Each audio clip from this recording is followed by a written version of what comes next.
Episode 3, Tea with Maya. I have a jasmine tea. It's delicious. One of my favorite Chinese restaurant teas. Wednesday. It's a rainy day here in Hong Kong. And I wasn't sure what I was going to talk about, but then I just smiled because I do know what I want to talk about. And I think that's something that's quite common in the creator space. Like, it's not a we don't know, it's a we don't always know how, or we don't always trust that we know how. And I think there's this funny, it's all odd. It's all odd, the relationships that you have to change within yourself, the relationships you have to change around you, the relationships you have to change with your environment, and the way that you have to kind of broaden your perspective. My biggest, I guess, tool I've been using over the last 5, 6, 7 years is zoom out. I've been notoriously conditioned in my childhood for worry and planning and cancellations and just certain things that I've come to realize that I don't truly believe or truly stand for. And I think that's one of the most interesting things about diving into your own value system and almost diving into your own opinions as well on the world and seeing.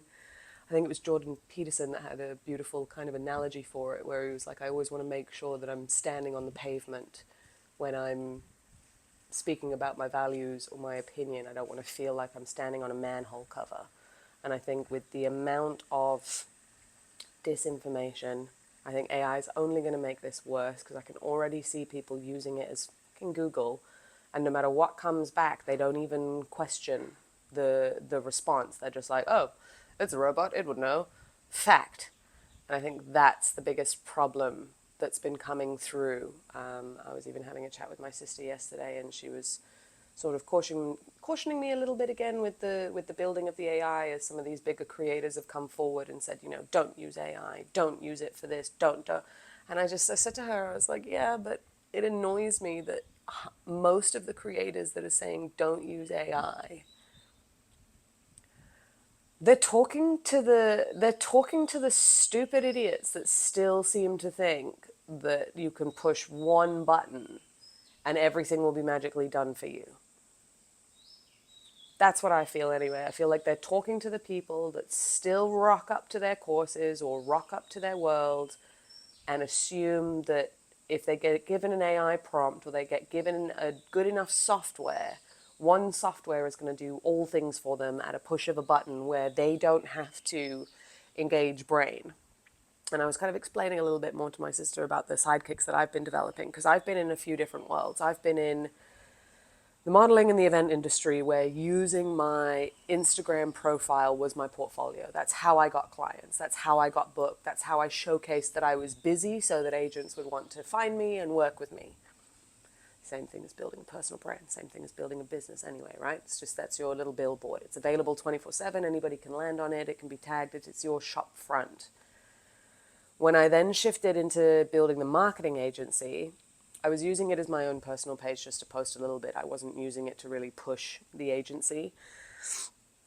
Where was I going with that thought? No.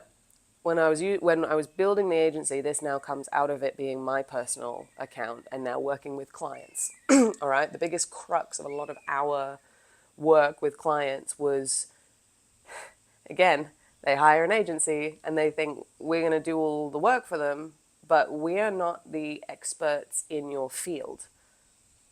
You are the experts. So there is an element that you have to participate in for us to pull out the words for the marketing, for, presenting it to society. I think the biggest or the funnest client that we had, so my ex-business partner, he was a ex-Navy diver. So he used to dive in the Navy and help sort the boats and all that sort of stuff. And I did my PADI scuba diving many, many, many years ago. Fell in love with scuba diving and underwater. It was one of the things that was on the British Stunt Registry as a list of things to do. So it's always been on my list of skills to accumulate over time. Anyway, we had a new client come in, scuba divers, but they weren't doing PADI, they were doing GUE diving. And I remember the first few meetings, and because both of us had only ever done PADI, we were trying to come up with their marketing plan and come up with their copy and their wording and the direction that we wanted to take. And we were really, really, really struggling to like figure out how to present this in a way that the public would understand. And so immediately the guys were like, well, if you guys are interested in diving, we're doing a GUE Fundamentals 1, let's run it. And they gave us a 2-for-1 special, which was even better. So we split the cost of one of the things. Both me and my business partner did the GUE Fundamentals diving. And the biggest difference between GUE and the PADI is the rig setup, right? In GUE, you've got a plate with a ring and your tanks are mounted on your back. With PADI, you're wearing a vest, like a BCD vest that almost feels like a life jacket with belt buckles around you that way. And even down to the buoyancy drills that you do. PADI, when you go down, down, they tend to sit everybody on the bottom. They find a nice like little sand spot, sit everybody on the bottom, and you do your drills. You do your little bubbles, you go up, you go down, you do your signs, you do, and you start learning that way.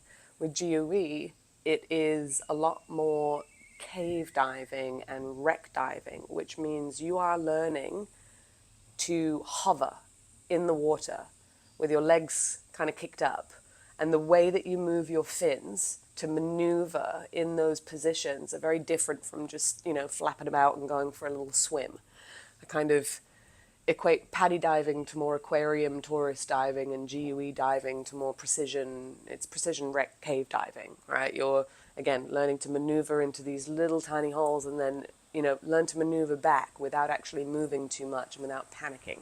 A lot more navigation, a lot more things in the dark. But as soon as we'd done the weekend with the guys, one, seeing them in their element and how much they love teaching this to people in this style of diving already gave us what we needed in terms to help them with their marketing. But to do it and to understand why, and luckily because we were both divers and we enjoyed it, to be able to then help them bring that message online was so much easier. And it also allowed us 2 or 3 days to hang out with the owners where we were also able to see their personalities and pull that out.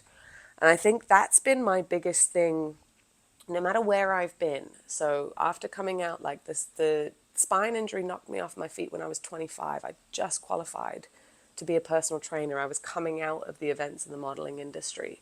I was so excited to start having like a day job on the gym floor and then be able to work the evening and nights, but have that sort of more health and wellness balance to my life, because before that it was just drinking. All the drinking. So much drinking. It was not great. Qualified to be a personal trainer, slipped a disc in my spine so I couldn't stand up for a year. So luckily we had a family friend who had recently acquired, at that time, a protein company. So I was like, sweet, fitness adjacent. And because I've always felt like I've been a bit of a Swiss Army knife of a person in terms of skill sets that I can offer to a group, it was a family friend. She was able to bring me on board. I was a mix of helping hand in the kitchen, doing mixing. I even got my fucking health hazmat certified kitchen health and safety certificate. So, you can do anything. I then also did the social media, helped them with some of the rebranding, just odd jobs. But again, same, spending time in the business, spending time with the founders, it makes it easier to figure out what it is, sets them apart, what it is that gets them excited and lights them up.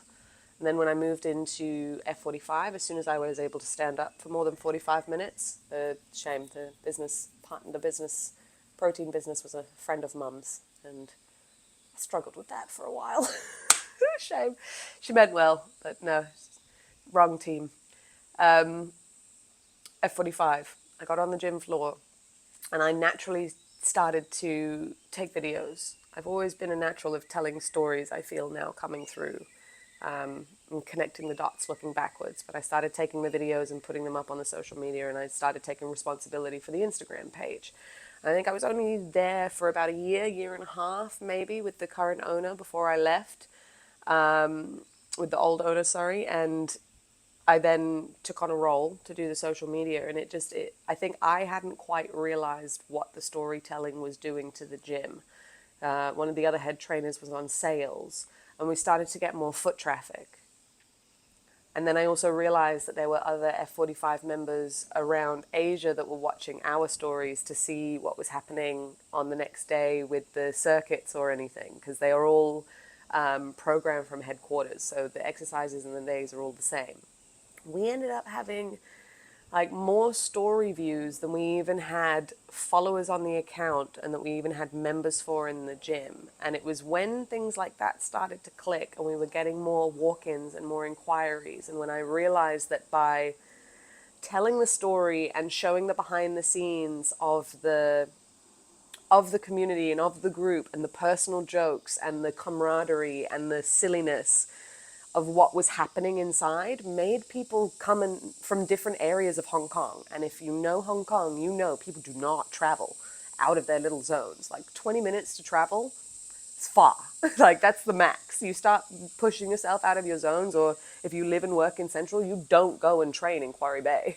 Like it just doesn't happen. We were having different F45 members and other members from other people, people from around the area that were finding our page, and that consistent brand awareness of showing up, showing what was happening inside of your world and just broadcasting it.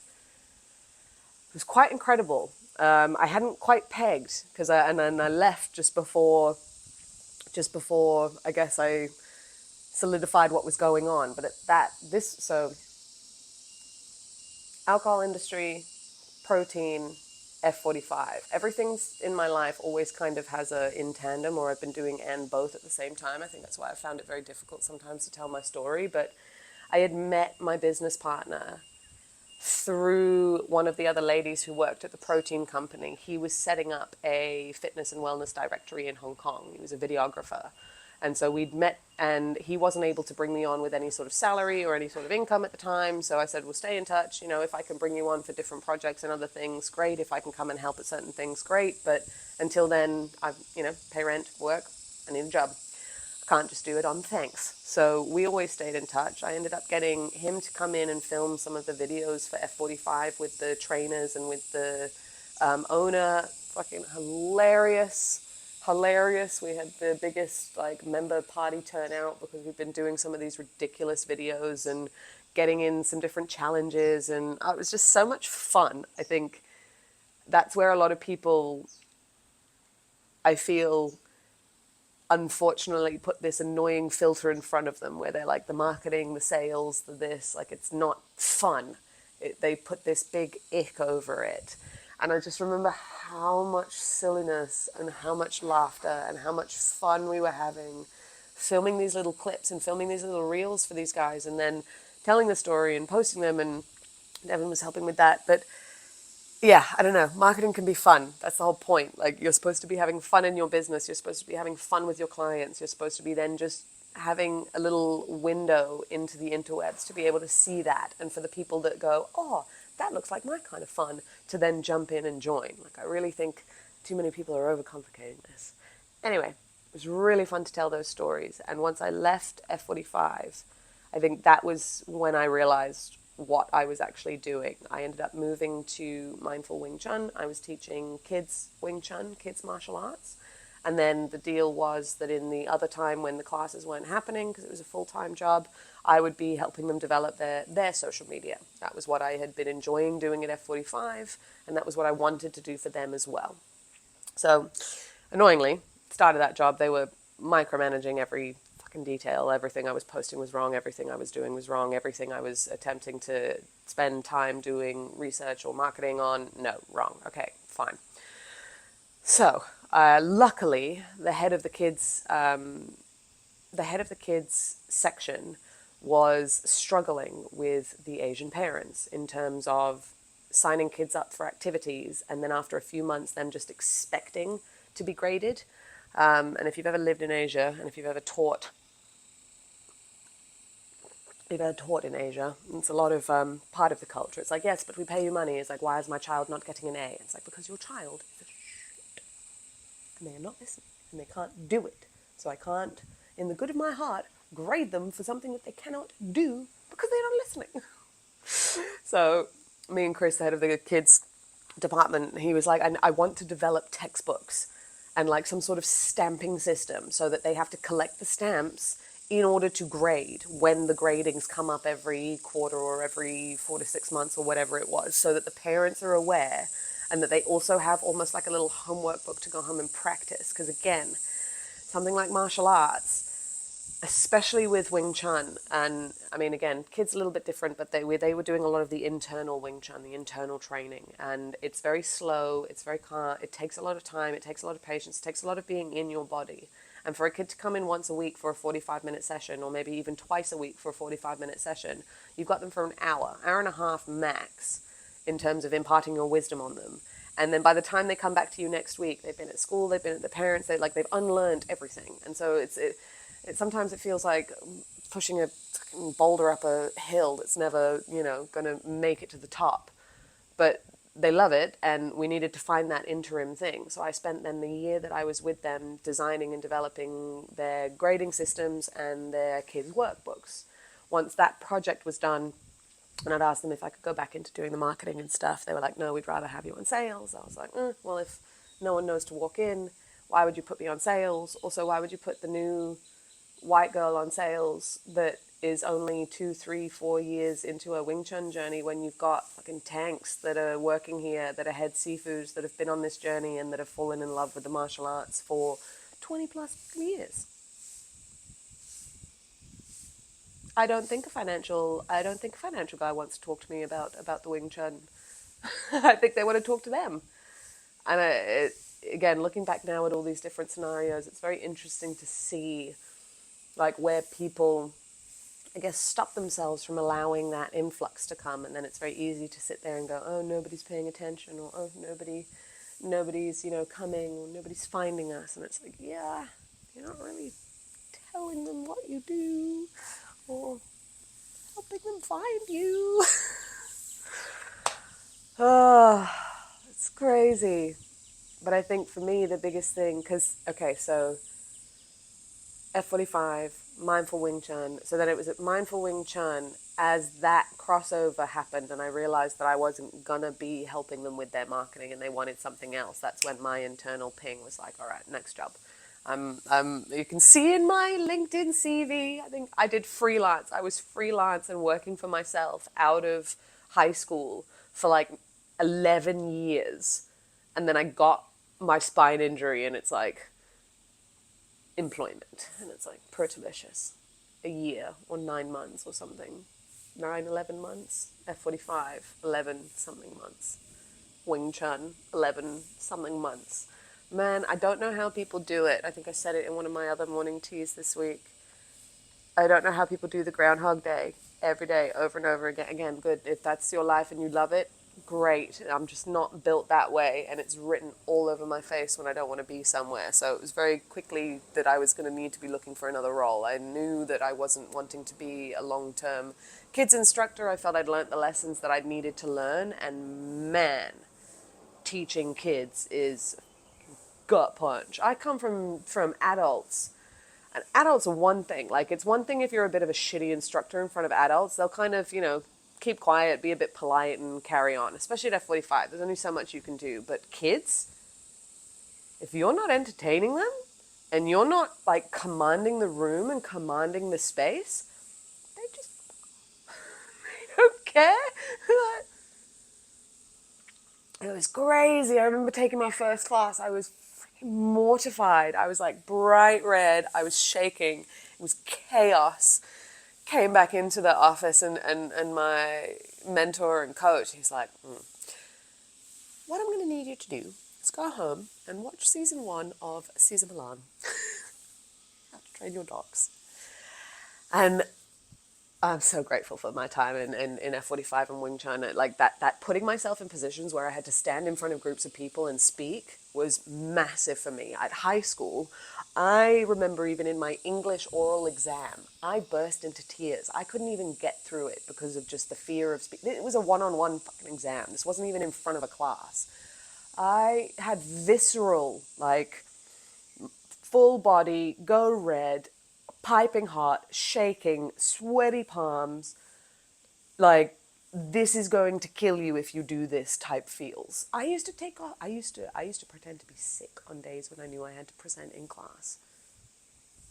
I do the little thermometer trick with the tea at home and, so sick.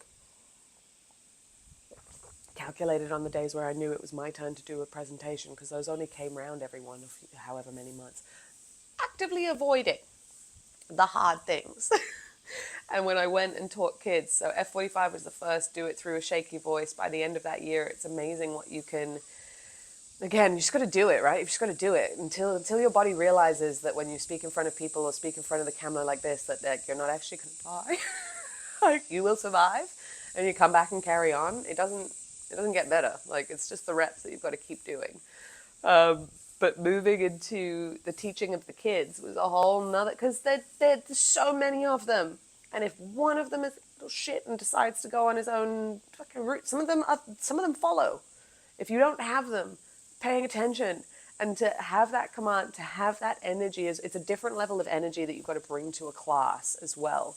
I'm sure if you've ever seen kids entertainers, I used to face paint when I was in like high school and stuff. I bought myself a face painting kit, and I'd run around to kids' birthday parties earning some extra pocket money doing face painting, and that led to potential like body painting jobs and stuff when I got into the event industry. But kids' parties, man, you see some of those entertainers and they're like, I mean, they're amazing. Don't get me wrong. They're absolutely incredible. But the way that they have to present, the way that they have to stand in that presence, the way that they have to keep the attention, the flow of the class, like, you can't really drop the ball within that 45 minutes. And it was funny. Up until that point, I'd only ever babysat kids. So I knew I was good with kids. But there's a difference between babysitting kids and having fun with them, and and actually having to impart wisdom that's based on a curriculum for a 45-minute session and teach them something and get them to do that.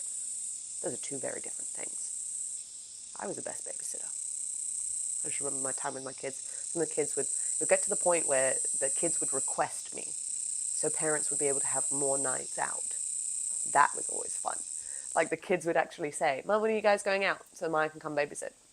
Because I'd play like hide and seek, I'd make heists, we'd go down to the supermarket, and like we'd go down to the playground and I'd run around with them, I'd teach them cartwheels and handstands, and like I loved hanging out with kids around that time, because for me it was, I always used to ask them questions, and I'd just be so fascinated at their imaginations and the way that they saw the world. And I had the time and the patience, because I'm not the parent, I'm the babysitter coming around to play and to help do the stuff, to let it unfold their way, to let the adventure unfold their way, to actually ask them questions and challenge them on certain things and ask them why they believe this and why they... Kids will say the darndest things. It's too cute, man. Even the other day, driving, we went to a little climbing gym. Our little 4-year-old neighbor had a climbing lesson, so we went back and signed up for bouldering. And on the car on the way, just listening to her chat away, it was too cute. And her dad at the end, he was like, that was very sweet. I know she's chatty, but she hasn't been that chatty in a while. And, you know, you go on a sentence and she's like, oh, and then yesterday, and then we did the things, and then I had 2 flowers, and then, but I didn't like this one, and then this, and it, oh, man, I find it such a shame that, you know, there's not a lot more space for that time with your kids, or a lot of people don't build themselves out of a life that allows that space or time with your kids. I don't know. I don't have kids, by the way, just so you know. It's still not on the cards right now. If that changes, I'll let you guys know, but right now it's a no.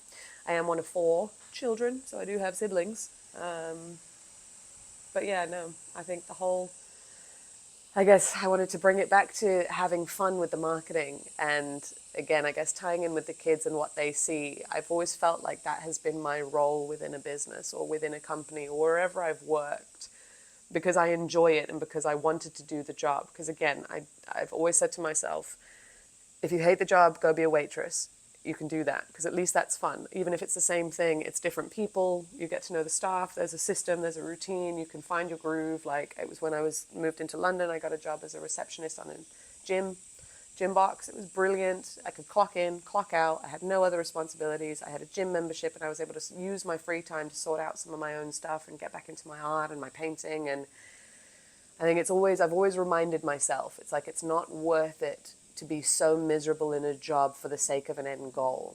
And I mean, that crux came to a full nail on the head when I then built my agency after the mindful stuff. I had teamed up with the guy I was bringing in to do the videos to build the agency. But again, same thing. People would come to us and they would try and place responsibility onto us for a marketing role to bring in new customers, but then not want to actually talk to us about what it is that they do. And I've been finding this disconnect so interesting and so odd, but it's also part of the solopreneur journey or the creator journey, is that a lot of people keep thinking that they want their marketing to be outsourced. And what I guess I've just come to realize and come to enjoy as well in this process is that, especially if you are a one-man band at the beginning and you're navigating these initial things, there's nothing really to scale. There's nothing really to outsource or, what's the word? I was going to say distribute, delegate. You don't usually have the systems and the plans, and I feel like a lot of people take out the magic of the beginning trying to search for some of these automated things when actually the skill of doing this, the skill of being in your work, the skill of figuring out how to present your work to the world that is also a piece of your art. I found it very cathartic and very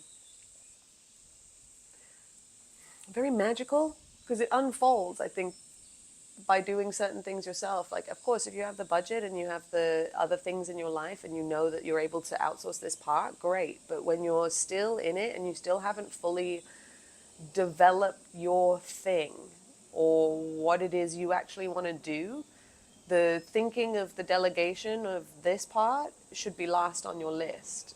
It almost should be the first bit on your list to dive straight back into, is the creating, is the message, is the word, is the like, what are you, it's every time I try to stop, every time I try to quit, I keep coming back to the fact that this is what I love, and I have genuinely been underpaid and done work for free for so many years around this topic that have, even just heightened my skill set and my views across industries. And now the pattern recognition is coming full circle, where when I find my one-on-one clients and I find my badass people,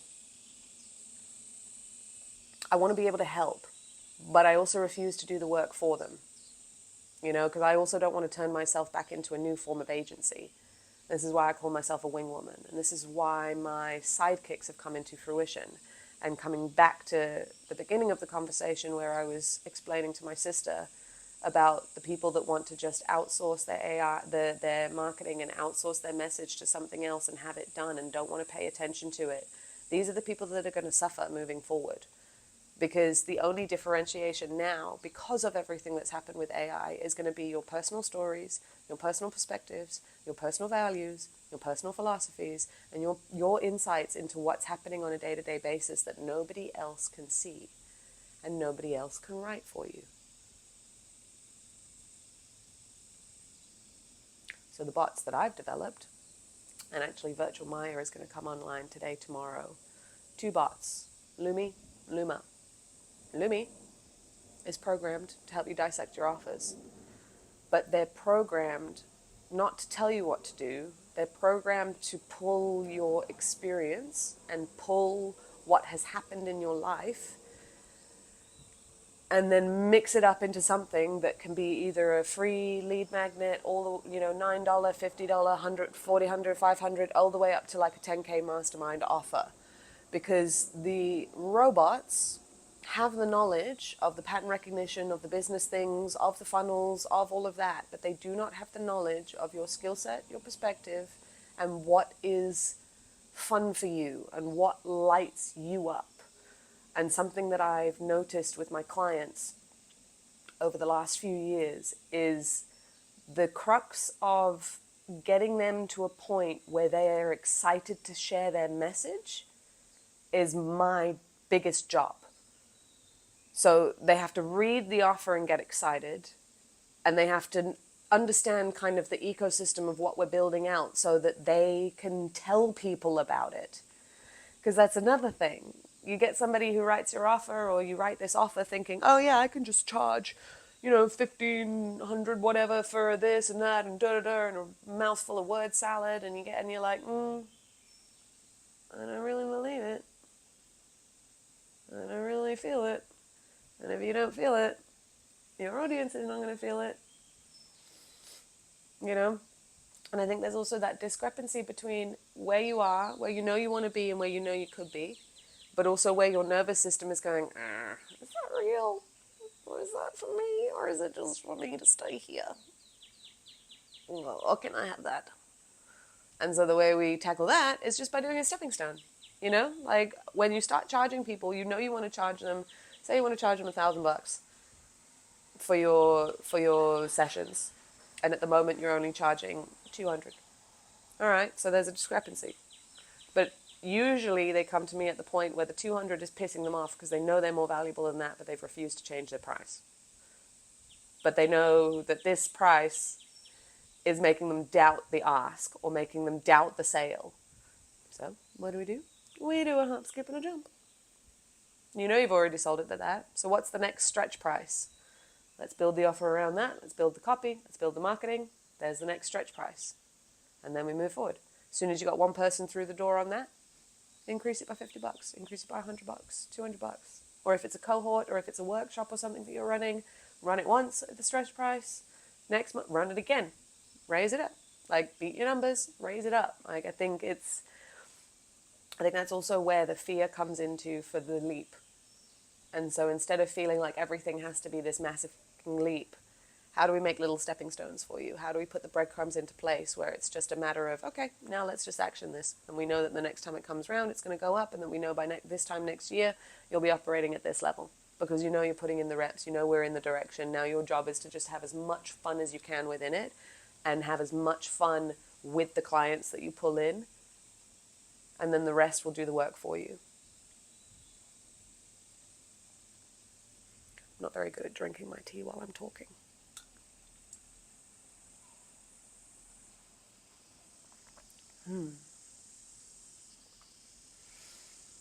Just realised it's ticking over half an hour, so that might be enough for today because my phone storage is getting high, and I actually want to upload these. I've finally managed to get Monday's one loaded into just even photos it wasn't playing. So I'm going to go get these on my computer. I think I'm going to put 1, 2, 3 all up at the same time to catch up for this week. Otherwise the message doesn't feel like it's going to stick anymore. But my goal is to have these tea with Maja. So if you want to see more about what I do, learn more about the sidekicks, learn more about how I can help.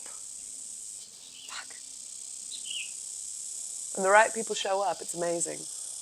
And my goal with these videos is to put myself in front of more of the right people. So if you vibe with this, if you vibe with what I've been ranting, if you're in the fitness industry, if you're in the health and wellness industry, those are my main clients, but it doesn't negate the fact that I've also worked across construction, fluid dynamics. Again, the patterns go across every industry.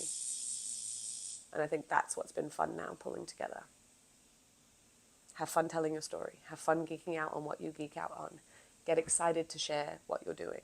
There are other people in the world that are excited for you, and you just got to find those people because it becomes more fun when you're starting to get that feedback.